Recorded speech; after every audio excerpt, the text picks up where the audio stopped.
Rufa May Quinto, nagluluksa sa pagpanaw ng asawang si Trevor Magallanes. Kumpirmado mula sa aktres at komedyanteng si Rufa May Quinto ang pagpanaw ng kanyang estranged husband na si Trevor Magallanes, ayon sa isang emosyonal na post sa Instagram. Kalakip na mga lumang larawan ng kanilang pamilya. Humiling si Quinto ng panalangin at respeto sa kanilang pag-alamhati, lalo na para sa kanilang anak na si Athena. Sana bigyan niyo kami ng oras para magluksa, lalo na ang anak ko.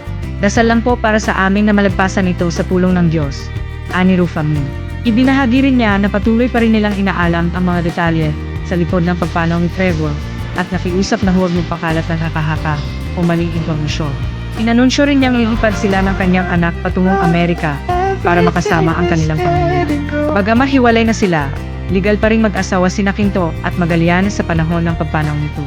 Sa ngayon, hindi pa tiyak ang sanhi ng kanyang pagkamatay. Nanawagan si Quinto ng respeto mula sa publiko at media, at hinikayat ang lahat na maghintay ng opisyal na pahayag mula sa kanya o sa pamilya ni Trevor.